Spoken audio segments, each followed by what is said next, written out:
Welcome to part 10 of the Sylvania 542 GR clock radio saga. This has drug on entirely too long. What I need to do is the leads on this IF transformer. When I reinstalled it the last time, I didn't solder all the wires back in. By the time I had got all my wires reconnected before resoldering them, a few of these terminals had come loose, and therefore I had lost continuity in the wires leading up to the coils on the IF transformer frame here. So what had happened, I thought I could just tin them, touch them up, put them back on there. No. There's a video by Bob Anderson, Banderson TV, that these leads, he had to repair some on a high voltage coil on a TV chassis he was working on. Much different than what this is, but same principle. Had to take a baby aspirin or an aspirin of some kind. I think it's just a straight regular aspirin. Lay the wire on the aspirin and then touch soldering iron to it. And it strips that dark coating off of there and leaves bright copper available to resolder to these leads. Now, in addition to aspirin being used, it was also mentioned in the comments under that video that a regular vitamin C tablet could be used to do the same thing with a little bit less harmful fumes, because Banderson said you want to do it in a very well ventilated area because the aspirin puts off some very nasty, harsh fumes. So we're going to see if the vitamin C tablet actually does any better. So what I need to do, one, I picked off all the old glue down in these traces where the wire connects up to the lead going out to the wiring in the radio chassis. Cleaned all that out. What I need to do, or what I'm going to do, is take my soldering tip, and I've got it set to the lowest setting of 20 watts, and try to melt that old glue out of there, the old super glue. And it is possible. I melted part of it out before I took a pick and picked the rest of it out. And one of the wires actually come loose while I was cleaning that out. Remember which one it is here. I think it's that one right there. Come loose. So I get back down to the metal connector that I need here. I can do my deal with my vitamin C tablet, clean into that wire off and retack it. And then this time what I'm going to do is check continuity before we do anything glue wise, and if it's good, I've got some 5-minute epoxy this time, because I noticed that as the super glue dried, it turned this connection white, and I noticed on the wire the whiteness climbed up the wire. So what I'm wondering if might have happened is that it oxidized that connection, got in between there, and broke the continuity. But that doesn't explain it on the ones that the terminals were physically loose. So I'm going to glue it back in this trace, and then on the top side I'm going to lay a little bit of epoxy. Find something to point with here. I'm going to lay a little bit of that epoxy back in right here where these old strips used to be that went back to the mica films, that the sheets that was underneath of there.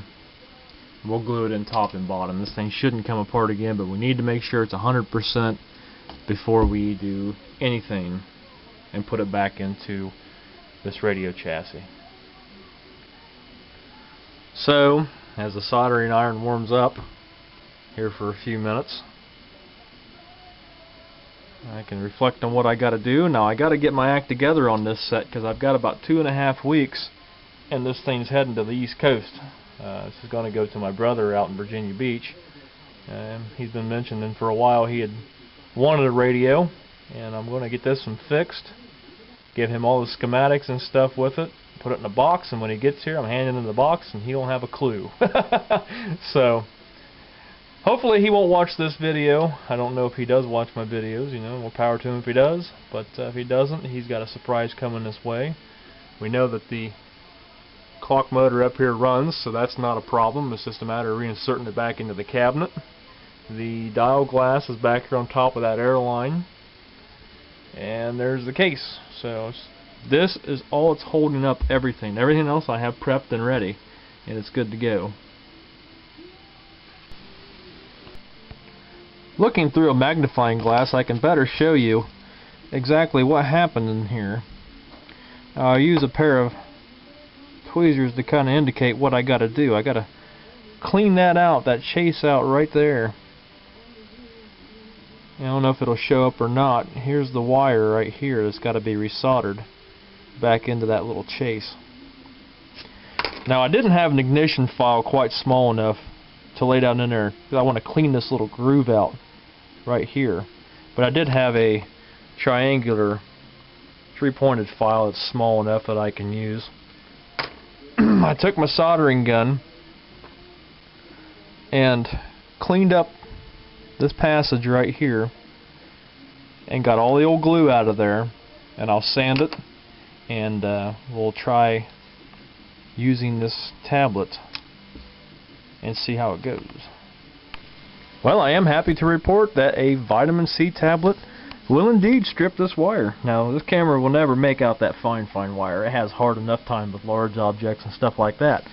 But this wire, where it's dark, did go to a silvery color. It took that darkness off the end. I had to lay it on there, heat it, turn it a few times, heat it, turn it a few times, and pull the whole thing away.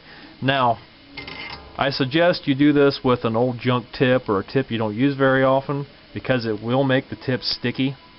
And I've been wiping it kind of on a dry sponge, and I'll wash it out when I'm done, because this stuff is kind of nasty. It does have a bit of a smell to it, but it's not near as bad as what the aspirin is. And basically all I did was just lay that in there over top of the transformer body.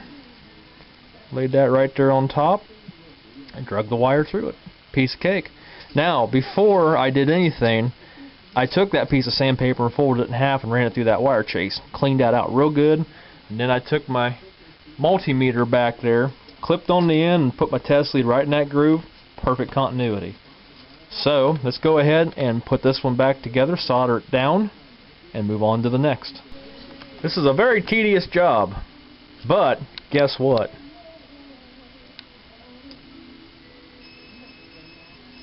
Stand up here.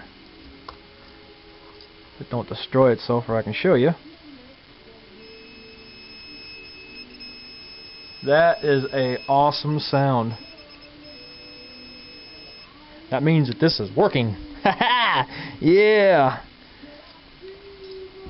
But one thing I want to tell you, just out of caution, when you use these, they really do become sticky and rather nasty. I've had to drag the tip of my soldering gun across sandpaper quite a few times to knock all that crud off of there, because that stuff builds up. It makes your tip all gummy, and then you can't get good heat down to your joint to solder your lead back on. It doesn't seem to hurt the wire. The wire, I ran my solder tip over and kind of my finger at the same time, just real quick. Don't put much stress on it, because you'll snap the end right off that son of a gun. But things are looking up. On to the second side. Keep your fingers crossed. I know I am. And toes. Alright, ladies and gentlemen of YouTube, I think we have had a successful operation here. That's what we want to hear. Let's clip lead the other side. Oh, that's beautiful. That is beautiful. Almost brings a tear to my eye. About as many tears as it brought when I put it back in the chassis and it didn't work. Very painful experience, but hey, that's just half the fun of this crap. You get frustrated, you get pissed off, you go out, you rant and rave, you look like a lunatic, but just take it easy, folks. It'll all get better. Well, now that I know that I have continuity across the upper and lower coil, it's time to set the epoxy. But I tell you what I'm going to do, what I'm really thinking about doing, and this will drive somebody insane, but it's probably going to drive me crazy too, is keep the leads of my tester hooked up the whole time that 5-minute epoxy sets, because I do not want to have to do this again. I want to graciously thank Bob Anderson, Anderson TV, for showing us this awesome technique. I don't know how stinky the aspirin was, but the orange. This is just an orange nature-made chewable vitamin C tablet picked up at Walmart. We actually split these with a pill splitter and give them to our dachshunds. But the vet said a little vitamin C every day doesn't hurt an animal. It actually keeps it rather healthy. So I got this on loan from the dogs. But hey, it worked. So, about 20 after 11. I think I'll start epoxying this one side and see how it goes, folks. Wish me luck. Here's the next step in the process. I bought this box at an auction for $1 last Saturday, and in the bottom of it was a container of 5-minute epoxy. Now it says this stuff will bond ABS, acrylic, fiberglass, glass, PVC, steel, styrene, vinyl, and wood. Sounds like it's right up my alley. Permanent strength up to 3,500 psi and up to 250 degrees Fahrenheit. Resists most liquids. Sets in 5 minutes. For bonding hard and soft plastics to specified surfaces. Hey, and look at that. Made in USA. How old is this thing? It doesn't say. Made here in Ohio. That's nice to see. So let's break this out and mix it up and put it on there. Okay, get this epoxy all mixed up here.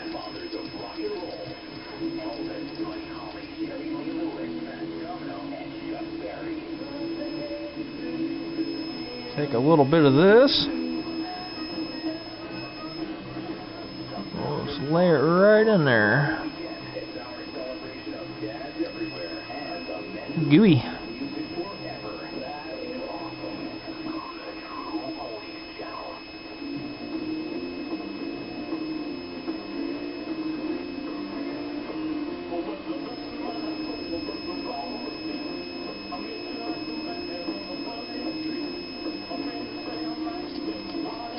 Yeah, I know, that meter's annoying, but that meter's what I want to hear. Let's do the other side while we got this up here. So if that quits going off, I'm not going to be a happy camper.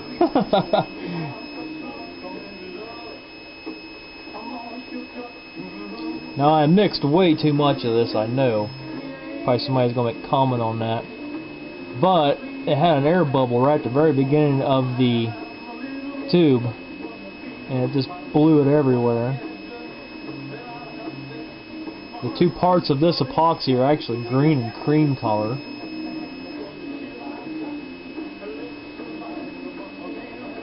And I know if anybody would ever have to repair this, which I'm hoping we never will,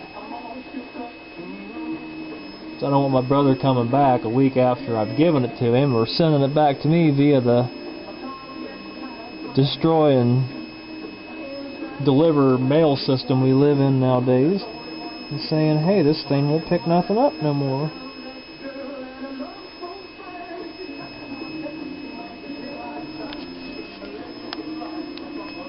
Alright, let's let that set up for a minute and see what happens.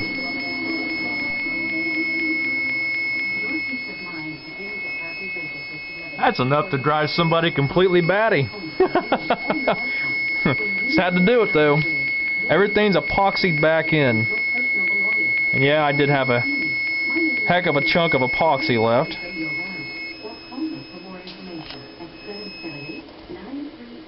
So, what does this tell us now? Well, we know that everything's put back in the way it's supposed to be. And let's check our drawing, which has been waiting in the wings. Now we should have across 1 and 2 16.5 ohms. Well, I'll be doggone. Looky there, 16.4, 16.5. That is excellent, excellent, excellent. Now across the other one, we should have 16.6. See. Now looky there, 16.52. Awesome, awesome, awesome. So let's let this epoxy set up for a little bit. I'm going to leave these meters. I don't know why I didn't think about that. I should have. I guess I was wanting more of an audible alarm than anything else, so I did break a connection here.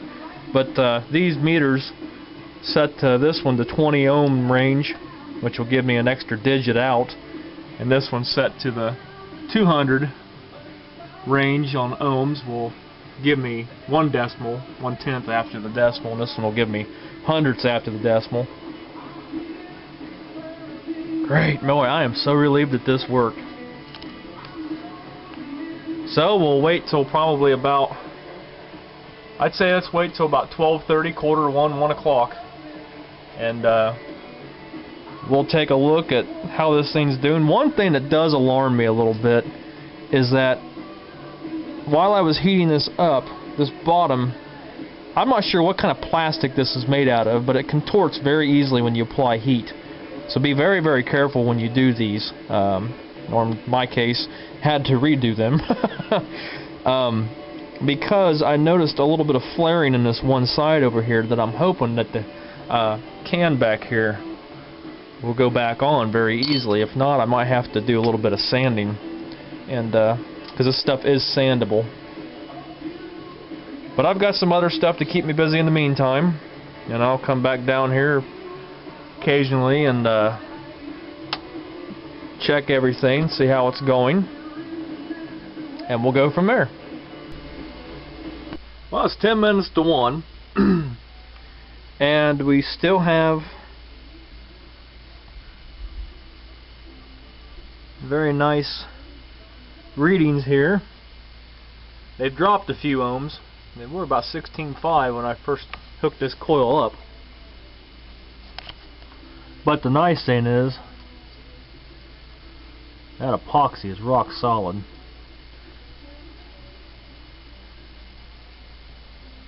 Oh yeah, that's what we want. Sweetness. Okay, well, let's grab some lunch and get crack-a-lackin' on this after dinner. Well, I was gonna have dinner and cruise the internet down here in the shop, but I'm pretty sure my laptop bit the dust. She is DEA. Windows XP started. It gave me the welcome screen, and the next thing I know, I had what resembled a blue screen with colored stripes through it. And I thought, well, maybe the video card finally bit the bullet. This computer is fairly old, but it'll boot. And I think what happened is my hard drive gave up the ghost. I have no blue light. If you look at this computer, you have power. That's power on. This is the battery charge, and there should be another blue light right here. It shows hard drive activity. We've got nothing. This computer don't owe me nothing. This son of a gun's 8 years old. The monitor has went out. That's why I have this Dell display attached to it. And you know, what am I out? Nothing. Well, let's press F2 if it'll do anything through that, which apparently it won't even do that to go into setup. So, I think she's just dead in the water. Time to find another old system to put down here in the shop. Oh, there we go. What did we do here? Let's go F2.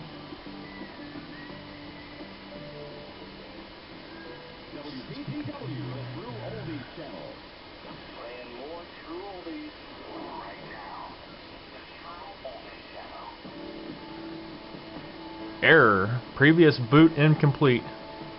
So we have a bad hard drive, I believe. It should still go into the CMOS setup. But anyway, looks like I'm gonna sit here and enjoy my lunch with the True Oldies channel. Nothing wrong with that. I left this thing set after I shut the camera off, probably about 5 minutes, and the hard drive come back to life. There was no activity at all. Looks like the USB booted. What's your deal, man?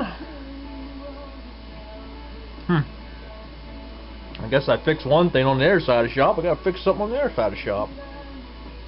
See what happens here. I know my old radio don't like that computer. We got hard drive activity now.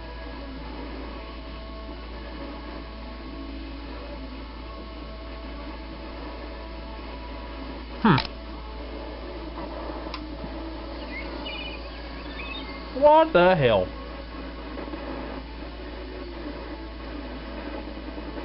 So I'm wondering if this is going to be a new intermittent problem with this thing. Either that or it hit an error when it booted Windows.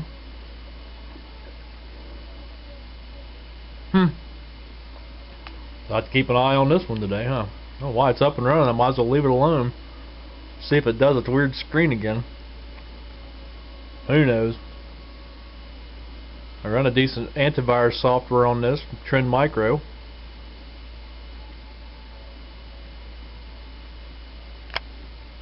Let's see what happens. Well, it's been 5 minutes. We still have a display. The hard drive's still running. But this computer's only got a 30 gig hard drive. It's hard for it to keep up, even under the most simplest of tasks. Which I don't keep anything on this system, backup files or anything like that. They all go upstairs to my hard drive. Just another chapter in the story, huh? The one side of this IF transformer, which would be 1 and 2, is just all over the map. It'll drop to 16.35, it'll go 16.45. It's just constantly floating everywhere. This other one that goes across 3 and 4, that seems to be a little bit more stable. It jumps around every so often, but it ain't bad. But this one, while you're sitting here, it's just all over the board. I wonder why that is. I wonder if something's kind of noisy in these if you turned them just a little bit.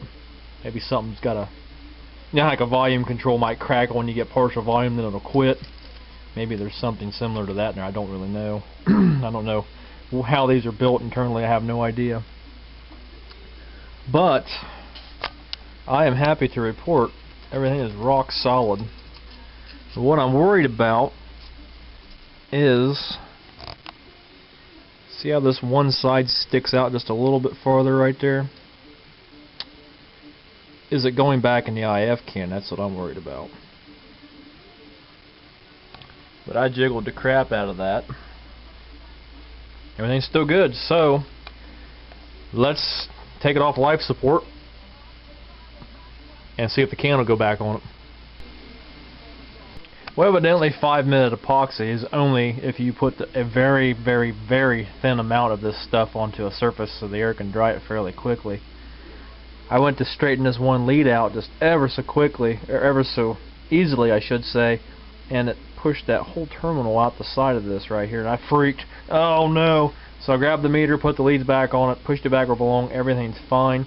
But I noticed, poking at this, it's still a little tacky, it's wet. Maybe this stuff got old. Who knows how old it is in that box. So I might have to take a hair dryer or something like that to it, as it's supposed to. Working time is 5 minutes. Okay, maybe that's what they meant. 5-minute plastic weld.